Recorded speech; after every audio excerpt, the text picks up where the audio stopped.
Je ne peux pas agir sur tout au quotidien. Donc il va falloir que j'apprenne à lâcher prise et à voir ce stress qui est en moi comme une sorte d'information, de message sur qui je suis, sur mes valeurs, sur ce qui compte pour moi. En fait, il va m'aider à me mettre en action. Salut les amis, et si ce printemps vous preniez un vrai temps pour vous ? Je prépare avec mon équipe un live exceptionnel ce jeudi 3 avril à 20h, 1 heure pour vous reconnecter, pour semer les graines de votre transformation intérieure, avec des exercices concrets, des partages inspirants. Ce sera aussi l'occasion de vous dévoiler la toute nouvelle formule du programme Objectif Métamorphose. Alors pour vous inscrire à ce live, c'est très facile, déjà ce live est gratuit. Il vous suffit de cliquer dans le lien en bio, d'aller directement sur métamorphosepodcast.com. J'ai hâte de vous retrouver ce jeudi 3 avril pour vivre ensemble ce très bel élan de renouveau. À bientôt les amis. Métamorphose, le podcast qui éveille la conscience. Les amis, connaissez-vous ces moments où après une longue journée, vous vous glissez enfin sous la couette, mais votre esprit, lui, refuse de ralentir. Vous vous tournez et vous retournez, vos pensées s'emballent, les minutes défilent, mais le sommeil ne vient pas. Encore une nuit trop courte qui va laisser place à une journée beaucoup trop longue. Notre sponsor du jour, les laboratoires Lening, a justement conçu le complément alimentaire L72 Nuit pour vous offrir un sommeil plus apaisé et réparateur. Composé de mélatonine à libération prolongée, il réduit le temps d'endormissement et maintient un sommeil de qualité toute la nuit. Son association de valériane, eschscholzia et camomille favorise naturellement la relaxation pour des nuits enfin complètes. Je vous recommande cette référence des laboratoires Lening qui développent depuis 90 ans des solutions naturelles à base de plantes pour notre bien-être. Retrouvez L72 Nuit sur le site lening.com, leHning.com ou bien directement en pharmacie. Et si ce soir, vous dormiez enfin paisiblement ? Le stress est souvent présenté comme l'ennemi numéro 1 de notre santé, à l'origine de nombreuses maladies et troubles du quotidien. Pourtant, il est aussi une réaction naturelle et essentielle à notre survie. Tout l'enjeu réside dans la manière dont nous l'appréhendons et l'utilisons. Comment reconnaître un stress sain d'un stress chronique qui nous épuise ? Comment transformer une source d'angoisse en un moteur d'action ? Quelles sont les méthodes les plus efficaces validées par la psychologie ? Mon invité du jour, psychologue et autrice, nous propose un éclairage accessible en s'appuyant sur les avancées scientifiques et les grandes figures de la psychologie à travers sa bande dessinée « La vie est un long stress tranquille », publiée aux éditions Les Arènes. Bonjour Anaïs Roux. Bonjour Xavier. Bienvenue dans Graines de Métamorphose. Merci. Tu vas bien ? Ça va très bien. Pas trop stressé ? Pas tant. C'est pas la première fois que je me prête à cet exercice et au bout d'un moment, on s'habitue et on maîtrise son stress, donc ça va. On connaît un petit peu les symptômes, on arrive à identifier aussi les émotions. Quoi. Alors, pour commencer, faisons un petit état des lieux, si tu es d'accord, du stress. Ouais. On le perçoit souvent comme un fléau moderne, mais en réalité, c'est avant tout une réaction physiologique essentielle à notre survie et ancestrale. À l'origine, il nous aidait à faire face aux dangers immédiats, mais aujourd'hui, j'ai l'impression que nos sources de stress sont plus diffuses et permanentes. Alors, penses-tu que notre société produit réellement plus de stress qu'avant, ou nous avons simplement modifié notre rapport à cet état naturel ? Très bonne question, parce que je pense que c'est les deux. Je pense que c'est les deux, dans le sens où le stress, comme tu disais, c'est une réaction qui est absolument naturelle. C'est-à-dire que si on regarde la définition de Hans Selye, qui a un peu créé cette notion de stress, pour lui, en fait, la définition claire, c'est « je perçois une difficulté face à moi et un challenge, et je pense ne pas avoir les ressources pour y faire face. Du coup, mon corps va se mettre en alerte pour justement mobiliser toutes les ressources que je peux avoir et chercher des solutions en moi ou hors de moi pour affronter justement cette situation difficile. Donc, oui, avant, on en parlait beaucoup plus. En fait, le stress, c'est quelque chose qui est tellement inhérent à notre fonctionnement corporel et au niveau du cerveau que, bien évidemment, ça a toujours existé. Avant, c'était quand on était face, par exemple, à un ours qui voulait nous attaquer. Aujourd'hui, dans la société, on va ressentir du stress très régulièrement. Et il y a des éléments qui sont extrêmement portés par notre société actuelle qui, en effet, nous font penser à tort ou à raison, qu'on n'a pas les ressources pour y faire face, et ça génère en effet beaucoup de stress. Et je veux aussi appuyer sur le fait que ces situations sont de plus en plus fréquentes dans la société, au sein du monde de l'entreprise, mais aussi avec le climat anxiogène qu'on vit dans la société. Et quand on n'est pas armé à savoir gérer son stress, parce qu'on ne l'apprend pas à l'école, bien évidemment, ça déborde littéralement de partout. Ça devrait, tu penses, il devrait y avoir un peu des sensibilisations au stress dès le plus jeune âge ? Mais bien évidemment, ça c'est sûr. Je pense que, mais pour plein de choses, on devrait être sensibilisé, par exemple à l'administration française, à la façon dont on déclare nos impôts, dont on va se débrouiller au quotidien. Et je pense en effet qu'il y a quelque chose qu'on n'apprend pas, c'est le bien-être. Comment est-ce qu'on favorise une bonne santé mentale ? Comment est-ce qu'on apprend à réguler ses émotions et à gérer son stress ? Parce que littéralement, les émotions, dont le stress, moi je mets le stress dans ces émotions-là, régule l'intégralité de nos relations sociales, de notre rapport aux choses, de notre rapport aux événements. Et c'est ça, en fait, qui va faire qu'on va avoir une vie plus ou moins épanouie. Donc oui. Bien sûr. Et je crois que ça commence à bouger. Dans certaines écoles primaires, les enfants peuvent être un peu sensibilisés à de la méditation. Oui, dans certaines, en effet, alors déjà, il me semble que dans toutes les écoles un petit peu du type Montessori, il me semble que c'est quelque chose qui est déjà intégré. Alors moi, après, la psychologie de l'éducation, c'est pas du tout ma spécialité. En revanche, je regarde un petit peu ce qui se fait. Et je sais qu'il y a des programmes très particuliers, financés ou non, en tout cas par l'éducation nationale, qui visent certaines écoles. Et on se dit, tiens, pendant un an, on va tester telle approche. Et notamment, par exemple, on va s'inspirer des modèles danois ou norvégiens qui, eux, apprennent la régulation émotionnelle, notamment via l'empathie, par exemple, dès le plus jeune âge. Et en effet, ça fait partie en fait de ce qu'on appelle les compétences psychosociales de l'enfant. Et plus on va les apprendre jeunes, plus on va grandir aussi dans un environnement où les relations sociales sont beaucoup plus apaisées parce qu'on sait exprimer ses émotions, on sait exprimer ses difficultés.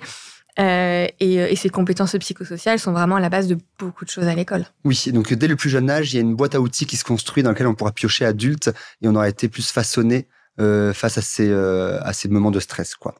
Pour reprendre le terme façonner, le stress est façonné par notre perception. Il y a des études qui montrent que le voir comme un défi plutôt qu'un danger peut réduire ses effets négatifs, tandis que le considérer comme néfaste peut l'amplifier. Alors concrètement, comment notre perception du stress agit-elle sur notre santé ? Et quels sont les impacts physiologiques et psychologiques, s'il te plaît ? Je vais essayer d'être concise dans ma réponse. En fait, il y a une étude, moi, que j'aime beaucoup, qui en fait... Alors, c'est une étude américaine. Cette étude américaine, elle a posé des questions, il y a de ça 20-30 ans, à une population d'Américains. Et ils leur ont demandé 2 questions. Ils leur ont posé 2 questions. La première question, c'était « Est-ce que tu penses être stressé ? Oui, non ». Et la deuxième question, c'était « Est-ce que tu penses que ce stress est néfaste pour ta santé ? Oui, non ». Plusieurs années plus tard, c'est ce qu'on appelle une étude longitudinale, ils ont regardé en fait où en étaient en fait ces personnes-là. Comment se portaient ces personnes ? Est-ce qu'elles étaient heureuses dans la vie ou pas ? Est-ce qu'elles avaient développé des maladies ou pas ? Est-ce qu'elles étaient décédées ou pas ? Et en fait, ce qu'on remarque, c'est qu'il y a une relation extrêmement forte entre la perception positive ou négative du stress et la propension à décéder de manière prématurée ou à développer des maladies chroniques. Quand bien même, en fait, si vous voulez, le niveau de stress, la perception du niveau de stress était la même. C'est-à-dire que à perception de stress égale, oui, je suis très stressée, les personnes qui pensaient que c'était néfaste pour leur santé développaient plus de maladies et décédaient plus tôt, versus les personnes qui avaient beaucoup de stress, mais qu'ils percevaient comme quelque chose qui n'était pas forcément néfaste pour eux. Et ça, je pense que c'est hyper important, et je pense que c'est un des messages que je veux vraiment faire passer dans ce livre et que je fais passer de toute façon au quotidien aussi dans mon métier. C'est qu'en fait, on va tout le temps être dans une société qui est stressante pour nous. Tout le temps. Parce que le contexte est très anxiogène, le climat est anxiogène, la politique est anxiogène. Certains mondes le monde de l'entreprise, je peux pas généraliser toutes les entreprises, mais une grande majorité d'entreprises ont un fonctionnement qui peut être stressant et anxiogène. Oui, c'est un fait. Est-ce que ça veut dire que du coup, nous, on ne peut rien faire ?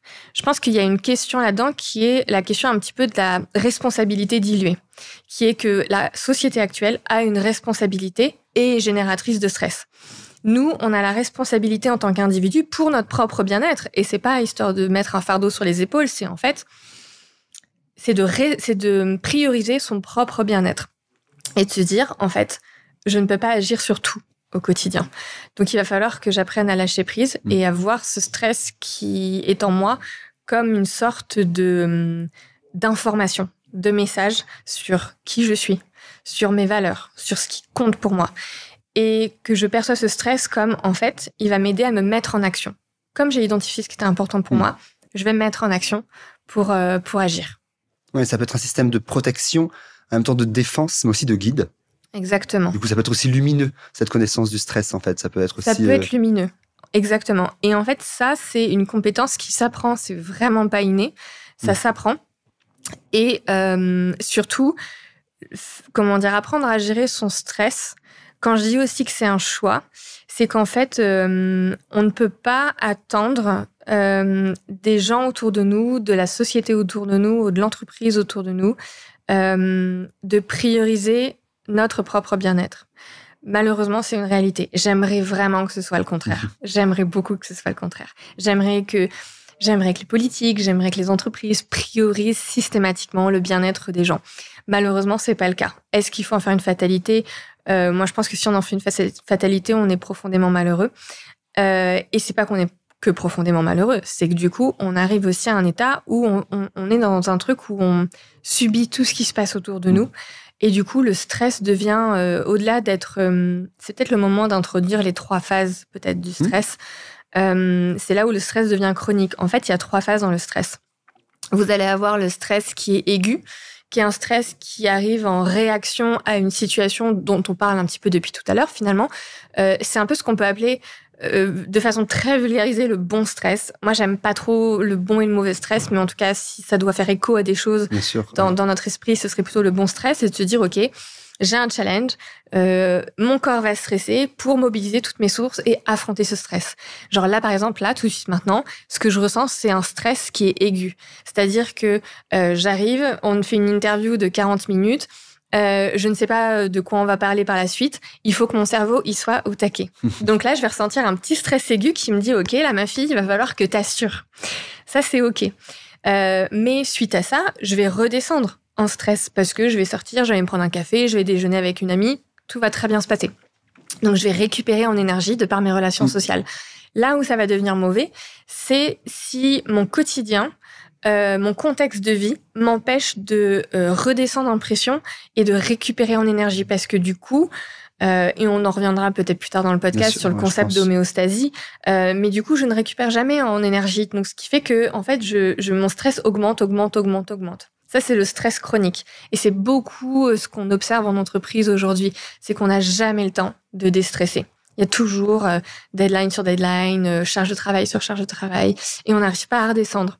Et le risque de cette deuxième phase de stress, c'est qu'on arrive en fait à un état de burn-out, où en fait on n'a jamais récupéré en ressources et en énergie, et du coup on tombe en épuisement émotionnel, physique, mental, psychologique, cognitif. Alors on parle souvent du stress comme d'un ennemi, c'est ce qu'on disait ensemble là, alors que c'est une réaction physiologique normale et encore une fois utile, comme on a pu l'évoquer, notamment dans cette interview. Mais c'est lorsqu'il devient chronique, comme tu dis, qu'il pose problème. Comment réussir à identifier le fait qu'il s'installe dans la durée ? Tu vas commencer à dire genre, ah là, c'est pas ce stress sain, mais c'est ce stress chronique qui est en train de s'installer. Je trouve qu'il y a l'exemple de l'entreprise qui est très parlant. Est-ce que c'est pas au niveau de la famille, au niveau du couple ou juste tout simplement de ses activités extra-professionnelles, comment on peut réussir à avoir des repères en se disant, ah là, il est intéressant du coup de s'y pencher plus? Ouais, c'est une super question. Moi, il y a un concept dont je parle tout le temps dans mon métier, c'est la notion de la connaissance de soi. En fait, la santé mentale, elle n'est pas gravée dans le marbre. C'est-à-dire que votre santé mentale, elle va tout le temps fluctuer dans votre vie. Vous allez passer parfois sur une échelle de -10 à +10. Vous allez passer de +10 à +3, de +5 à -2. En fait, la vie, c'est ça. C'est une fluctuation. C'est pour ça que je pense que c'est hyper important, et c'est ce que j'essaie de faire passer dans le livre. J'ai voulu qu'il soit extrêmement chaleureux et englobant parce que je ne veux pas, j'ai pas envie d'alerter des personnes qui ne sont pas alertées, mais je veux alerter des personnes pour qui c'est nécessaire. Donc, si votre santé mentale fluctue, mais qu'elle revient toujours à des chiffres plus positifs, il n'y a pas de quoi s'inquiéter, c'est normal dans la vie. Là où c'est un peu plus inquiétant, c'est en effet quand vous identifiez chez vous des signaux faibles et que ces signaux faibles, ils sont quand même présents depuis 2 semaines, 3 semaines, 1 mois. Là, c'est un petit signal d'alerte où vous vous dites, OK, là, je suis très stressée. Il y a moyen que je sois en train de développer un stress chronique. Il faut que je fasse attention. Et ces signaux faibles, ils peuvent être comportementaux. Par exemple, ça peut être quelqu'un qui arrive soudainement beaucoup plus tard au travail ou qui arrive beaucoup plus tôt ou quelqu'un qui va, je ne sais pas, oublier par exemple un événement familial alors que ça lui arrive jamais. Ça peut être aussi des signaux faibles qui vont être émotionnels. Donc ça, c'est typiquement quand un proche vous dit bon, là, t'es quand même un peu relou en ce moment. Je te sens très irritée, t'es sur les nerfs. Cette personne-là, elle vous dit généralement pas ça pour vous faire du mal, c'est que généralement, c'est quand même un petit signe pour vous dire attention, là, t'es peut-être un peu trop stressé. Les signaux, ils peuvent être aussi cognitifs. Ça peut être des problèmes de mémoire, ça peut être des problèmes d'attention, ça peut être aussi des signaux faibles sociaux. Par exemple, quelqu'un qui, de base, a beaucoup de vie sociale et voit beaucoup ses amis et traîne beaucoup avec ses collègues entre midi et 2, là, on se rend compte que la personne se renferme beaucoup plus sur elle-même. Ou au contraire, quelqu'un qui a fait une fuite en avant et qui préfère se changer énormément les idées et être tout le temps stimulé. C'est peut-être aussi quelqu'un qui a peur de se retrouver seul avec son anxiété et son stress. Oui, plus une stratégie d'évitement. Là, Exactement. Donc voilà, il y a pas mal de signaux faibles. Je pense que ce qui est hyper important à avoir en tête dans ces signaux faibles, c'est qu'en fait, c'est pas une checklist. Dans la liste que vous pouvez, il y a une liste qui peut exister dans ce livre que vous allez pouvoir voir sur Internet. C'est pas en mode check, check, check. OK, je suis dans un état de signaux de stress chronique. Ce qui est hyper important, c'est d'identifier un switch dans son équilibre, un changement dans cette balance qu'on a au quotidien. Et c'est pour ça que la connaissance de soi, elle est hyper importante. C'est que plus vous allez vous connaître, plus vous allez identifier ce changement d'équilibre qui va vous dire « là, je tombe dans un stress chronique ». D'accord, donc c'est vraiment cette bascule, quoi, effectivement. C'est pas simplement une checklist, comme tu dis. Ouais. Et on a souvent tendance, en plus, à vouloir s'en débarrasser du stress. C'est vraiment quelque chose à éviter. Il a peut-être été un petit peu noirci par des années de mal-compréhension, un petit peu, comme c'était un problème à éradiquer. Pourtant, c'est ce qu'on vient de dire, c'est quand même un indicateur de nos besoins à respecter. Comment faire pour que le stress soit vraiment, du coup, une boussole ? C'est-à-dire que comment, là on vient de parler un peu de ces indicateurs, mais comment essayer d'apprendre à l'écouter au lieu de le subir ? Alors ça, il y a une approche que je trouve super en psychologie qui s'appelle les TCC, c'est les thérapies cognitives et comportementales, qui donnent vraiment des outils pour gérer tout ce qui va être stress et anxiété. Je mets les deux dans le même panier, c'est pas la même chose. En revanche, ils sont quand même très souvent liés. Donc je me permets aussi de faire les deux parce qu'en plus l'approche peut être à peu près similaire. Les deux, en fait, sont des émotions qui nous parcourent. Et comme je disais, c'est une perception des choses. Et à partir du moment où c'est une perception des choses, alors ça devient une boussole sur ce qui compte pour vous et sur vos limites. C'est pour ça que, par exemple, et c'est aussi le défaut parfois de mettre toute la responsabilité sur ce qui nous entoure, c'est qu'en fait, une même situation va stresser des personnes et ne va pas stresser d'autres personnes. Pourquoi ? C'est parce que le stress a bien évidemment une teneur qui est individuelle. Donc, quand vous ressentez du stress, ma plus grande recommandation, ce serait... Je dis ça à chaque fois que je recommande un truc. Alors qu'il y a peut-être 3-4 grandes recommandations que j'aime bien faire. C'est important, le but est vraiment de les partager. Hein. On va venir les semer, vraiment semons les exercices et les techniques que tu préfères. Vraiment, c'est important. Et puis ce qui vous correspond aussi à chacun, mais... Oui, on reviendra avec ces personnages très différents. Ce sera la suite après, on va évoquer. Et en fait, c'est vrai que le stress a tellement été diabolisé, à tort parfois et à raison parfois, parce que on va pas se mentir, le stress chronique et le burn-out, ce sont des véritables maux de la société. C'est très problématique. En revanche, du coup, comme on en voit et on se concentre que sur le négatif du stress et le potentiel négatif du stress réel, on va voir le stress quand il arrive comme quelque chose dont il faut absolument se débarrasser tout de suite. Et c'est vrai pour le stress, mais c'est vrai aussi pour l'anxiété, c'est vrai pour toutes les émotions négatives. Aujourd'hui, du fait que on va favoriser, il y a une sorte d'injonction qui peut aussi se développer parfois au bien-être, au bonheur. que je trouve parfois très dangereuse, ce qui fait qu'en fait, et qui n'est pas du tout cette approche, par exemple, de la psychologie positive qu'on peut entendre, finalement, cette injonction qu'on entend, c'est vraiment une mauvaise vulgarisation de la psychologie telle qu'elle est réellement. En fait, ce qu'il faut retenir de ça, c'est quand le stress vous arrive, et n'importe quelle émotion négative, ne cherchez pas à vous en débarrasser tout de suite. Plus vous allez chercher à vous en débarrasser tout de suite, plus l'émotion va devenir un éléphant dans la pièce qui va rester et qui va prendre beaucoup trop d'espace. Dès qu'on cherche à cacher quelque chose, ça prend beaucoup plus de place que ce qu'on avait prévu. Donc en fait, ce qui va être important de réussir à faire, et je dis ça, c'est pas facile. C'est vraiment pas facile. Ça demande du temps, ça demande de l'effort et ça demande de la répétition. Mais c'est juste s'asseoir et de reconnaître que l'émotion est là et de se dire « Ah, ok, là je suis stressée. Là, je suis stressée. Qu'est-ce qui est en train de se passer autour de moi en ce moment? Qu'est-ce que je suis en train de vivre? Et qu'est-ce que je suis en train de penser qui génère ce stress? Est-ce que c'est parce que je suis stressée parce qu'il y a quelque chose en ce moment dans la société qui fait que je vois mes valeurs complètement bafouées?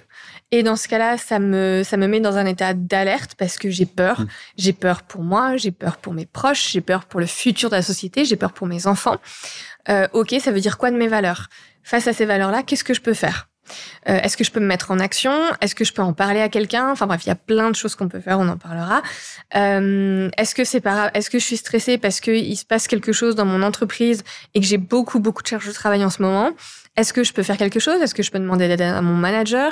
Est-ce que finalement, il y a autant de travail que d'habitude, mais finalement, je me sens un peu fragilisée en ce moment parce que je dors mal? En fait, votre stress, il n'a jamais une source identifiée comme étant c'est ça, c'est sûr. Oui, il n'y a jamais qu'une seule explication. Exactement. Et moi, ce que je trouve très intéressant, c'est qu'une fois que vous avez identifié l'élément un peu tangible autour de vous qui vous stresse, c'est de réfléchir à cet élément me stresse, pourquoi? Qu'est-ce que j'ai pensé? C'est quoi mes pensées derrière, en fait? Est-ce que tu présentes un peu les colonnes de Beck ou... Oui. Oui, c'est ça. Oui, j'en parle dans le livre. Moi, je trouve que c'est un outil... Il y a plein de ressources pour réguler ses émotions et pour réguler son stress. Vous avez des ressources émotionnelles, des ressources sociales, des ressources cognitives. Et les colonnes de Beck font partie des ressources qu'on appelle un peu cognitives parce qu'on va travailler la restructuration cognitive. J'aime bien ce terme parce que je trouve que ça fait appel un peu à un schéma de chantier où je vais restructurer quelque chose. Et encore une fois, c'est pas un outil magique. Je pense que ça, c'est vraiment quelque chose qui est important de souligner.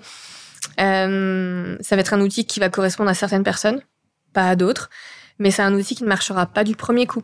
C'est un outil qui nécessite de la répétition, comme tout. Il faut appréhender aussi un petit peu, j'imagine. Exactement. Ouais. Et ces colonnes de Beck, moi, je les aime bien parce que c'est des colonnes, en fait, donc c'est un tableau, tout simple. La première colonne, ça va être décrivez la situation qui vous a stressé. La deuxième colonne, ça va être décrivez l'émotion que vous avez ressentie. La troisième, c'est quoi la pensée qui a généré cette émotion? Parce que la situation, si c'est j'ai beaucoup trop de travail en ce moment, je m'en sors pas, il y a beaucoup trop d'objectifs, beaucoup trop de pression. Mon émotion, ça va être le stress, la panique. Ma pensée, ça va être je n'ai pas les épaules pour faire face à ça. Ou je ne suis pas à la hauteur. Ou au contraire, je ne peux pas échouer. Il faut que je fasse mes preuves. Je ne peux pas me permettre d'échouer. Oui, il faut que je réussisse tout. Ouais. Voilà, il y a plein de croyances, de choses sur nous, sur les choses qui vont nous faire interpréter une situation et qui vont générer du stress en nous. Et une fois qu'on a fait ça, c'est de se dire, ok, qui j'admire dans ma vie? Qui sont mes proches qui arrivent, par exemple, dans cette même situation, est-ce que je connais quelqu'un qui ne stresse pas du tout? Si c'est le cas, soit je vais lui demander directement de dire, mais du coup, c'est quoi tes pensées, en fait? Ou alors d'imaginer soi-même les pensées que cette personne pourrait avoir, de les noter, de tenter de se les répéter, de les faire siennes, et ensuite de re-questionner l'émotion qu'on ressent. Si on ressent toujours du stress, ok, je le mets, mais à combien de pourcents? Est-ce qu'avant je le ressentais à 80, maintenant je le ressens à 60? Oui, si on l'estime. Dans la première colonne, c'est on estime le stress, quoi. Exactement, le pourcentage d'intensité. Et quand je dis que c'est pas un outil magique, c'est qu'en fait, la première fois que vous allez faire cet exercice, vous allez peut-être vous dire, avant je ressentais du stress, maintenant je le ressens encore, avant je le ressentais à 100%, maintenant à 90%. pas ouf, Oui. pas top. Décevant, la colonne. Un peu décevant, ces colonnes de bec. Mais en fait, en psycho, et si on vous vend ces choses sur les réseaux sociaux, parce que j'en vois plein, hein, des Jean-Michel Gourou qui vendent un outil magique, des solutions miracles, ça ne marche pas comme ça pour tout, pour la santé physique, pour la santé mentale. Donc oui, vous allez être déçu peut-être la première fois, mais plus vous allez répéter cet exercice au quotidien, plus en fait vous vous rendrez compte que le stress à 100%, c'est devenu un stress à 20%, et que le stress à 50% deviendra ensuite, je sais pas, une motivation pour rentrer en action, et donc une certaine fierté peut-être de ce qu'on peut penser pour après, quoi. Oui, puis dans ce cheminement qui se fait pas à pas, 10%, enfin de passer de 100% à 90%, c'est déjà un mieux. Donc effectivement, c'est un peu vertigineux, mais mine de rien, si à chaque fois qu'on fait cet exercice, on gagne comme ça vers une réduction, ça peut aller aussi quand même assez vite. Complètement. Ça va à l'inverse. Ça me fait penser à un truc. Ça va un peu à l'inverse du concept de gratification immédiate dont on a tous besoin, mais que la société prône beaucoup, d'aller soulager tout de suite un besoin qu'on a. Et si le besoin n'est pas soulagé immédiatement, on abandonne et on se dit c'est nul, ça marche pas. Ça marche beaucoup comme ça. Les réseaux sociaux marchent comme ça. C'est de la gratification immédiate, en fait. C'est de la dopamine. Et si on n'a pas cette dopamine qui vient soulager immédiatement, on est déçu. Et malheureusement, la santé mentale, c'est vraiment faire l'effort de se dire, OK, peut-être que ma récompense, elle va mettre du temps à arriver. Mais c'est ça aussi qui marche sur le long terme. Oui, c'est pas juste la dose, quoi. C'est vraiment Exactement. Sur le long terme, quoi. Ça demande beaucoup de patience, un peu de rigueur, mais que ça paye, en tout cas. C'est quand même aussi ce que les études montrent, c'est que les résultats sont là, et c'est ça qui est intéressant dans ton livre, c'est qu'il y a quand même beaucoup de références scientifiques, au sens de personnalités scientifiques, mais aussi beaucoup d'études et beaucoup de travaux qui ont été menés et qui font leurs preuves, quoi. C'est pas des preuves ridicules. Pour vous, les pourcentages sont assez élevés. Et ça, je trouve, c'est un peu rassurant et j'avais envie de le souligner, en tout cas. Pour aborder ces sujets, tu as fait le choix d'un format de bande dessinée et un scénario qui met en scène 3 personnages qui incarnent différents visages du stress. Est-ce que tu pourrais nous présenter ces personnages en quelques mots et en quoi ils reflètent un peu ces 3 formes courantes de stress? Qui sont-ils, ces amis du stress sur cette barque? On a Ava, Agathe et Hugo. Hugo, c'est typiquement la personne que je rencontre, je crois, le plus au quotidien. C'est quelqu'un qui va être absolument débordé par un stress chronique au travail. Ça va être un homme qui va se mettre beaucoup d'injonctions. Alors, il se met. C'est une façon de dire. C'est-à-dire que les injonctions et les croyances qu'on a... Ça vient pas que nous, oui. On en hérite. Hein. Ça vient de notre éducation, ça vient aussi de la société, les injonctions à chaque genre. Ça vient de plein de choses. Donc oui, Hugo, il est complètement débordé au travail et dans son entreprise. Il est très stressé, il est au bord du burn-out. On va avoir Agathe, qui est une jeune maman célibataire, qui doit jongler absolument sur tout. Donc là, typiquement, Agathe, on la relie à la charge mentale, parce que stress et charge mentale, c'est des très très bons amis. Et ensuite, on a Ava qui, elle, va être une jeune personne très anxieuse, avec beaucoup de manque de confiance en elle et qui va se sentir un petit peu débordée par beaucoup. Et là, on parle beaucoup notamment d'estime de soi. Et de légitimité. En tout cas, pour ce personnage-là, il y a un questionnement de légitimité dans son parcours que tu as choisi d'étudiante avec sa thèse, en tout cas. Et donc ça, c'est les 3 formes courantes que tu rencontres et donc on peut un peu identifier dans la population générale. Ouais. Au début du livre, on en présente plein. Et finalement, on se concentre vraiment sur ces 3 personnages. Et ce qui était hyper important pour moi de faire passer dans cette BD, c'est vraiment toutes les formes du stress. Il n'y a pas un stress. Le stress, il est vraiment inhérent à tellement de choses et il est relié à tellement de choses dans sa vie. Que, à travers ces personnages, je voulais aussi faire passer l'idée que vouloir se débarrasser du stress, c'est complètement illusoire. Parce qu'il a de multiples formes, de multiples masques. Et voilà. Et ces 3 personnages-là, c'est vraiment les formes que je vois le plus souvent.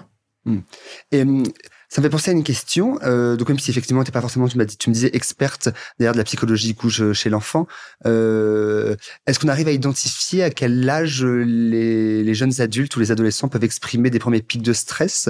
Est-ce qu'il y a un âge un petit peu comme ça bascule? Alors, L'âge bascule. Alors, je ne sais pas s'il y a un âge bascule, mais en tout cas, en ce moment, il y a énormément de problèmes de stress, de dépression, d'anxiété, de troubles de la santé mentale qui arrivent chez les jeunes à partir de 12-13 ans, à partir du moment où ils arrivent au collège. De toute façon, la confrontation à l'autre est forcément extrêmement stressante. Et malheureusement, à partir du moment où on rentre au collège, et encore pire au lycée, encore après quand on est étudiant, c'est qu'en fait, on est face vraiment à une pression de la réussite, à une pression scolaire. On rentre dans un cadre qui ne nous correspond pas forcément avec notre façon de penser. Donc, ça génère forcément du stress. Donc, je dirais que il y a énormément de choses qui se jouent à partir de 12-13 ans. On voit vraiment des problématiques de stress qu'on peut aborder d'une façon qui est adaptée à celle dont je parle dans le livre. Parce que les enfants peuvent ressentir aussi du stress, bien évidemment. C'est juste qu'après, la prise en charge thérapeutique, elle est complètement différente. Quand on est face à un enfant qui est extrêmement stressé, parce qu'on hérite, parce que l'enfant a vécu des choses, parce que il hérite au sein de son éducation. Et je dis pas du tout ça pour blâmer les parents, absolument pas. Chacun fait du mieux qu'il peut avec son stress.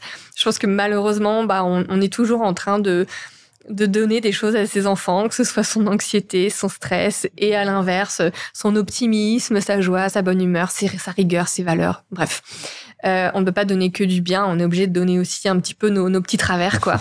Donc soyons indulgents envers ça. Mais des fois, notre enfant hérite aussi de cette nature un petit peu anxieuse ou stressée. Et dans ce cas-là, quand on est enfant, on va avoir des outils de médiation comme du jeu, du dessin, etc. Donc on aborde le stress très différemment. Alors qu'à partir de 12-13 ans, on peut faire quand même des thérapies parlées où on peut aborder justement toutes ces notions que j'apporte dans le livre. Bien sûr. Est-ce qu'il y aurait quand même des thérapies un peu... Enfin, c'est peut-être partie des TCC, donc les thérapies cognitives comportementales. Cognitives comportementales. Est-ce qu'il y a des exercices parfois de... Je sais qu'il y a l'art par la thérapie. Est-ce que la danse, l'écriture, le dessin, au-delà des thérapies orales, est-ce qu'il y a aussi d'autres activités qui sont conseillées pour réduire un peu ces élans, ces pics de stress ou ces stress chroniques ? Ouais.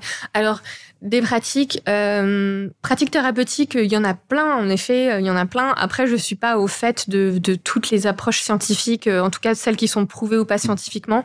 Donc, j'avoue que j'ai pas trop envie de m'emballer et de voilà. Mais en effet, il y a plein de choses. Je sais qu'il existe des thérapies par la danse, des thérapies équines, des thérapies par l'art. Tout ça, ça existe. En fait, je pense qu'il faut surtout choisir ce qui nous parle et ce qui a un effet pour nous. Moi, bien évidemment, j'ai une approche scientifique. Je ne me base quasiment que sur ça. Donc moi, je vais recommander dans mon livre les approches où je sais que je peux m'avancer et dire que ces approches ne feront jamais de mal et qu'elles sont utiles pour une grande majorité de personnes parce que ça reste un livre de vulgarisation grand public. Donc moi, je vais parler de méthodes où je sais que, par exemple, scientifiquement, la méditation de pleine conscience, la cohérence cardiaque, la compassion envers soi-même, on sait que ça marche sur plus de 9 personnes sur 10. Donc, je vais les prodiguer, chacun choisira. Les autres, j'en ai aucune idée. En revanche, au-delà de ces pratiques très axées psychothérapie, il y a énormément de pratiques en fait que vous pouvez faire vous au quotidien et qui vous font du bien. Encore une fois, ici, ce qui est hyper important, c'est de vous connaître, de comprendre qu'est-ce qui génère du plaisir chez vous et qu'est-ce qui vous ressource. Et je pense que c'est cette notion de ressources et d'énergie. Je suis pas allée en détail dedans. Je pense que c'est peut-être le moment que j'y aille. Le stress, c'est une émotion, mais c'est un pompeur d'énergie. Nous, notre corps, notre organisme, notre cerveau, il fonctionne grâce à l'énergie. Donc, toute notre journée, en fait, notre énergie, elle va faire ça. On va dépenser en énergie et on va en récupérer. On va en dépenser et on va en récupérer. Cette fameuse fluctuation dont on parlait aussi. Exactement. Et donc, c'est fait que notre corps, en fait, on a un niveau d'homéostasie. Le concept d'homéostasie, c'est un équilibre de corps. L'équilibre de dépense des ressources. Donc, nos ressources, elles vont faire ça. On va fluctuer. On n'est jamais comme ça, juste on fluctue autour de cette homéostasie. Et donc, quand je sais ce qui me prend de l'énergie parce que ça me stresse, faut que j'identifie qu'est-ce que c'est. Est-ce que c'est parce que quand j'ai des deadlines serrées? Est-ce que c'est quand j'ai un désalignement des valeurs? Quand je manque de ressources? Quand je suis pas autonome? Bref. Et qu'est-ce qui me fait récupérer en ressources? Ce qui me fait récupérer en ressources, ça va être tout ce que je vous partage dans le livre, qui sont scientifiquement prouvés. Mais il va y avoir aussi énormément de choses dont je parle pas dans le livre, qui vous correspondent. Ça va être, par exemple, faire du puzzle, le jardinage, faire des mots croisés, aller me balader en pleine nature, voir des potes. Ça va être tout ça, tous ces éléments qui vous font du bien intrinsèquement. Ces éléments-là, chez certaines personnes, type une vie sociale, peut-être que ça va leur prendre en énergie, mais chez vous, peut-être que ça va vous faire vraiment du bien. Et ça, justement, ça va vous faire récupérer en énergie. Cette énergie va vous permettre, en fait, de pouvoir être re-challengé après en termes de stress et de pouvoir dépenser de l'énergie pour le stress. Et c'est comme ça. Et c'est s'il y a un manque de fluctuation, si vous manquez de moments, d'opportunités pour vous ressourcer avec toutes ces choses qui vous font du bien, c'est là où on tombe dans le stress chronique. Parce que votre homéostasie, en fait, elle augmente. Elle augmente parce que votre corps, ce qu'il va chercher à faire, c'est à s'adapter. Il va tout le temps chercher à s'adapter. Donc, votre corps, il va monter son homéostasie pour vous faire tenir sur la durée. Sauf qu'à un moment donné, ça va disjoncter. Bien sûr. Et là, vous tombez en burn-out. Oui, c'est là où il y a ce lâcher prise, quoi, un moment qui est nécessaire, enfin, qui est obligatoire, parce que sinon il y a cette explosion un peu émotionnelle et mentale, et c'est là où effectivement, après, c'est beaucoup plus violent. Ça va de manière un peu plus brutale, quoi. Ouais. Et donc, il faut quand même souvent suivre son intuition sur si c'est plus un puzzle, une balade, aller nager, qui nous fait du bien. Ouais. C'est suivre un peu ses émotions en lien avec les activités. Complètement, parce que l'intuition, si on regarde un petit peu les recherches en neurosciences, l'intuition, c'est l'expérience. C'est l'expérience et l'apprentissage émotionnel. Donc, quand on va avoir l'intuition d'une activité qui nous fait du bien ou autre, c'est parce qu'en fait, on l'a déjà testé avant à un moment donné ou qu'on sait que émotionnellement, elle nous a fait nous sentir bien. On a gardé une petite marque là-dedans et on va avoir envie d'y retourner. Donc, si vous sentez que quelque chose vous fait du bien, allez-y. Oui, il faut pas ne pas hésiter. Alors, parmi effectivement plein de pratiques et d'exercices que tu proposes, il y a la méthode STOP. STOP, que tu présentes comme un moyen rapide et efficace pour gérer une montée de stress en quelques instants. Est-ce que tu peux nous expliquer en quoi elle consiste et que signifient ces lettres et une situation, par exemple, dans laquelle elle peut être particulièrement utile? Alors, du coup, la méthode STOP, ça fait un petit peu écho à ce que je disais tout à l'heure sur le fait d'observer son stress. Donc, STOP, c'est déjà le S, c'est arrêter, donc c'est en anglais, donc je vais plutôt traduire en français. Le S, c'est pour stop your activity, donc arrête ce que tu es en train de faire, ce qui est en train de te stresser ou autre, tu arrêtes. Le T, c'est take a deep breath, toujours, parce que de toute façon, il y a un principe en TCC, un peu dans tout, c'est que si c'est trop le bordel dans ta tête, tu ne vas pas pouvoir observer. Donc, il faut tout de suite un petit peu... OK, on calme, on prend une forte respiration, une profonde inspiration et on ralentit un petit peu ce qui se passe. Ouais, c'est le pouvoir fou de la respiration quand même. Hein. Exactement. Et de la cohérence cardiaque aussi, on en reparlera peut-être. Mais... Et c'est la cohérence cardiaque et puis c'est aussi un quelque chose de très axé scientifiquement sur la façon dont fonctionne le corps. Donc, en effet, ce sera peut-être intéressant d'y revenir. Et le O, c'est observe, donc c'est observer ce qui se passe. Observer le stress, observer l'émotion, observer la situation. Et le P, c'est proceed, donc en gros, c'est faire une action. Et ce que nous dit en fait cette méthode, c'est que c'est un peu comme la charge mentale. En fait, le problème du stress, et en même temps, c'est un problème, mais c'est un problème, c'est un fonctionnement par défaut de notre corps et notre cerveau. Comme je disais, notre cerveau, ce qu'il cherche à faire, c'est tout le temps à s'habituer. Donc, ce qui fait que votre cerveau, ce qu'il va faire, c'est que s'il voit qu'il y a une action qui est répétée, un état mental qui est répété, il va l'adopter comme son nouveau fonctionnement. Et donc, c'est pour ça que, par exemple, le problème de la charge mentale, lié au stress d'ailleurs, c'est que ça devient une habitude. Votre stress va devenir une habitude. Et donc, cette méthode, en fait, ce qu'elle permet de faire, c'est justement de faire en sorte que ça ne devienne pas une habitude. C'est d'arrêter, c'est de couper ce qui est en train de se passer et de se dire, je ne veux pas que cette action et ce comportement ou cette émotion deviennent une habitude, donc je m'arrête. Je prends une profonde respiration et je regarde ce qui se passe. Par exemple, je vais être... je donne un exemple très typique qui va être, je vais être au travail. Je vais être au travail, je suis en train de faire quelque chose. Et là, je sens que j'ai une petite bouffée de chaleur, que je suis un peu en tachycardie. J'ai la gorge qui se resserre un petit peu et j'ai du mal à me concentrer. OK, je m'arrête, j'enlève, je ferme mon écran d'ordinateur, je m'arrête, je prends une profonde respiration et je me dis OK, qu'est-ce qui est en train de se passer là? Ce qui est en train de se passer, c'est que je suis en train de faire une tâche au travail. OK, cette tâche, qu'est-ce qu'elle a? Est-ce qu'elle a du sens pour moi? Est-ce qu'elle est importante? Est-ce que je comprends pourquoi est-ce que je la fais? Est-ce qu'elle a un impact? Est-ce qu'elle est alignée avec mes valeurs? Est-ce que mon objectif, il est clair? Est-ce que cette tâche, je sais ce qu'il faut que je fasse concrètement? Est-ce que je sais quand est-ce qu'elle va s'arrêter? Qu'est-ce qu'il peut y avoir? Est-ce que j'ai les ressources pour faire cette tâche? Est-ce que je me sens bien armée, bien outillée? Est-ce que je me sens aussi assez autonome? Ou est-ce que là, je suis un peu dans un cul-de-sac? Est-ce que je sais à qui demander de l'aide si jamais je galère sur cette tâche? Voilà, il y a plein de questions qu'on peut se poser. En tout cas, il faut décortiquer. Faut vraiment enlever du coup toutes les couches de l'oignon. C'est vraiment aller au cœur un peu du sujet. Voilà. Et si jamais je me dis, OK, j'ai identifié, non, en fait, cette tâche, je la fais. Sauf qu'en fait, j'ai 8 millions d'autres tâches à faire et que cette tâche, je trouve qu'elle n'a pas forcément d'importance et je ne vois pas son sens. OK, proceed, je prends l'action.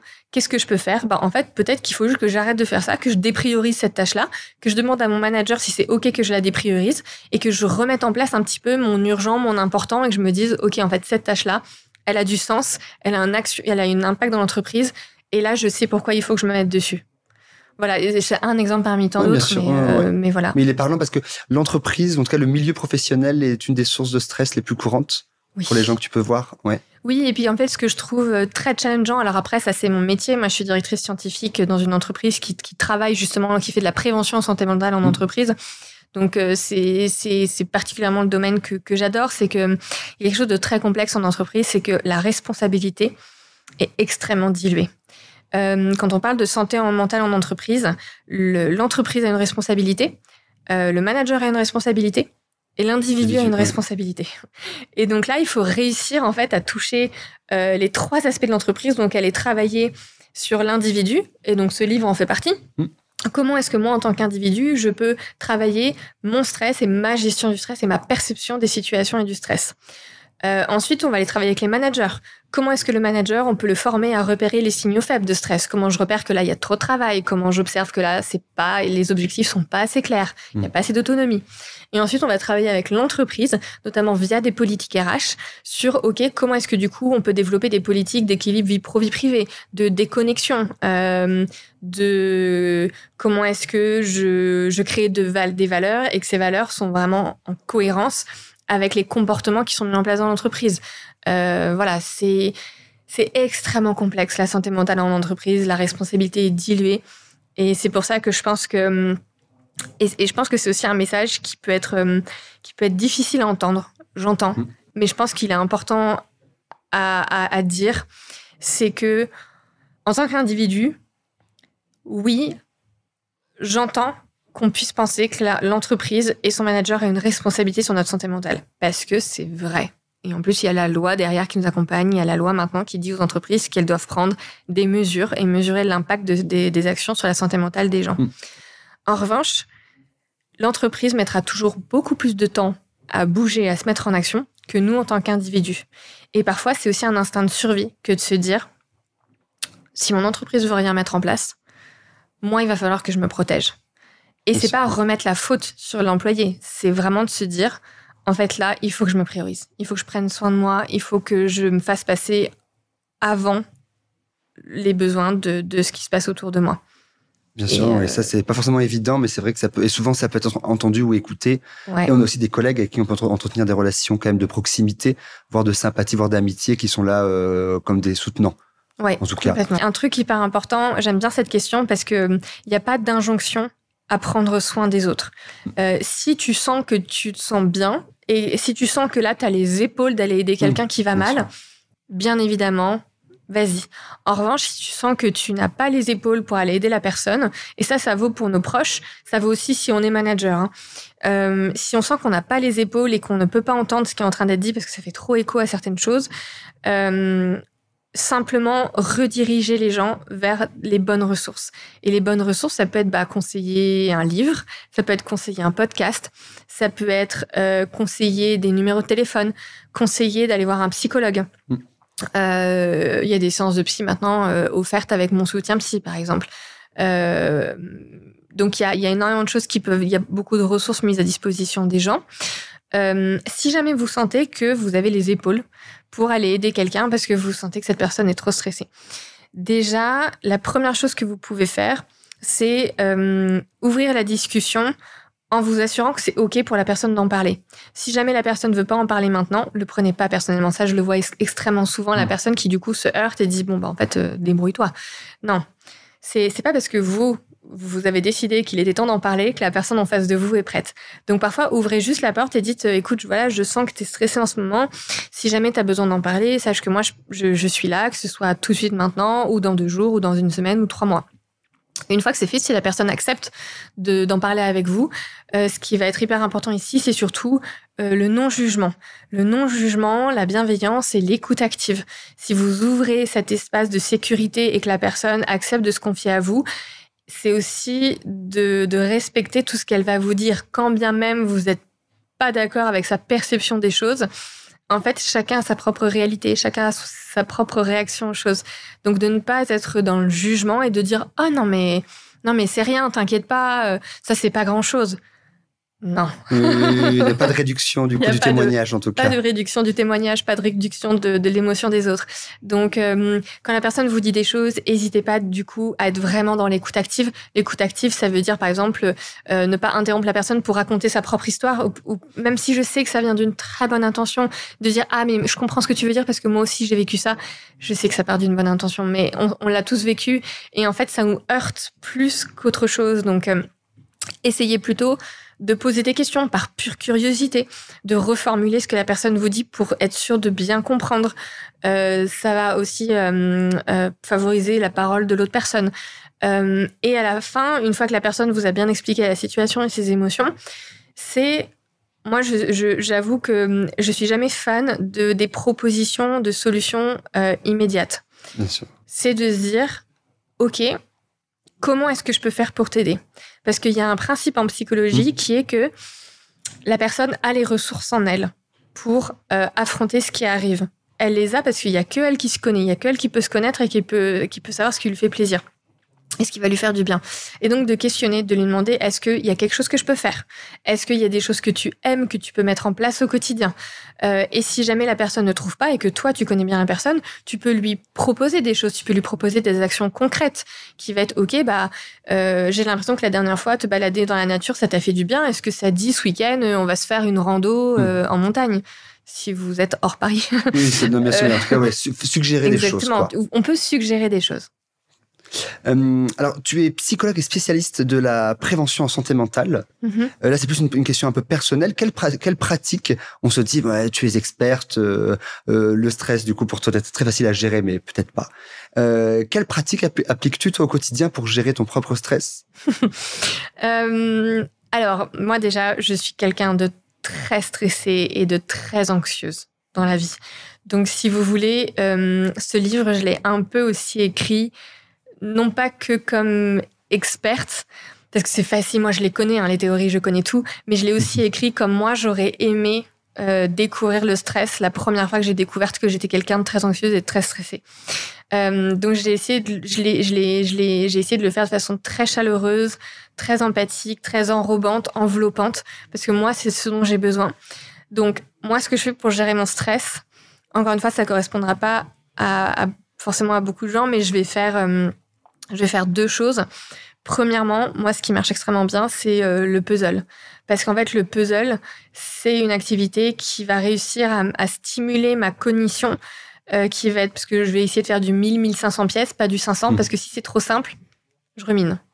Alors que si je fais du 1000-1500, ça stimule suffisamment mon cerveau pour, en fait, me faire rentrer dans un état de flow où je vais être stimulée et en même temps zen. J'ai une véritable gratification immédiate. Genre pour moi, ça procure un plaisir énorme de trouver la bonne pièce. Donc, et puis c'est un moment où je suis toute seule parce que je suis quelqu'un qui est plutôt introverti. Donc être avec les autres, ça me pompe de l'énergie. Donc voilà, ça c'est une activité qui m'aide bien. Des ressources pour toi. Qui me ressource. Et la deuxième activité dont je parle dans mon livre, c'est même pas tant une activité. C'est une activité, mais surtout un concept, c'est celle de la compassion envers soi-même. Je suis très stressée et anxieuse parce que j'ai une tendance à être extrêmement dure et jugeante envers moi-même. Et donc, ce que j'essaie de faire, c'est d'appliquer cette compassion envers moi-même, qui va être une activité où je me dis, OK, la compassion envers soi-même, c'est déjà être plus ancré dans le moment présent plutôt que dans la rumination de ce que j'ai fait mal ou de ce que je peux potentiellement faire mal. Donc, c'est un peu des pratiques méditatives, de respiration ou de yoga d'étirement ou ce genre de choses. Deuxièmement, c'est de se dire, OK, ça me fait me sentir seule, cette pression que je ressens et cette pression que je me mets. Donc, le deuxième principe de la compassion envers soi-même, c'est toujours de se rappeler qu'on n'est jamais seul à vivre les choses et à ressentir cette émotion. Donc, c'est à se connecter aux autres dans sa tête, par exemple. Donc, c'est de se dire, OK, je sais que telle personne a aussi vécu ça, peut-être que je peux lui faire un petit message. Ou c'est de se dire, OK, cette personne m'a bien aidé la dernière fois, donc je vais aller l'appeler et puis je vais demander de prendre un verre. Ce genre de choses. Mais en tout cas, de toujours se rappeler qu'on n'est jamais seul à vivre les choses. Et le troisième point, c'est la compassion envers soi-même. Ça, c'est un peu, je trouve, le plus difficile. Mais ça va être, par exemple, justement, de changer ses pensées un petit peu dures et un petit peu jugeantes avec des pensées plus positives. Et dans ce cas-là, par exemple, il y avait un truc que je faisais à un moment donné quand je suis dans des périodes très, très, très anxieuses, c'est tenir un journal de gratitude, un journal des fiertés. Et donc, de se rappeler, en fait, de toutes les choses, des petites fiertés, par exemple, qu'on a fait au quotidien qui nous ont fait nous sentir bien, fiers de nous, fiers de nos comportements, pour se dire, en fait, je gère. Trop bien. Merci pour ces pistes à explorer parmi toutes celles qui existent dans ton livre et qu'il faut tester effectivement pour savoir lesquelles nous conviennent. Je rappelle que ton livre « La vie est un long stress tranquille » est publié aux éditions Les Arènes et que pour poursuivre ton travail, on peut te retrouver sur ton compte Instagram neurosapiens.podcast, neurosapiens.podcast. De notre côté, pour ne rien louper des prochaines interviews de Graines de Métamorphose, je vous invite à vous abonner à notre newsletter sur métamorphosepodcast.com. À bientôt Anaïs, merci. À bientôt. Merci d'avoir écouté cet épisode. S'il vous a plu, n'hésitez pas à aller vous abonner directement au podcast sur votre plateforme d'écoute préférée. Il vous suffit de taper Graines de Métamorphose dans la barre de recherche pour le retrouver. Vous pouvez aussi nous suivre et découvrir les actualités du podcast sur notre Instagram, Graines de Métamorphose. On se retrouve la semaine prochaine, même jour, même heure, et en attendant, c'est Anne et ses invités qui vont vous nourrir avec de nouveaux épisodes de Métamorphose, le podcast qui éveille la conscience.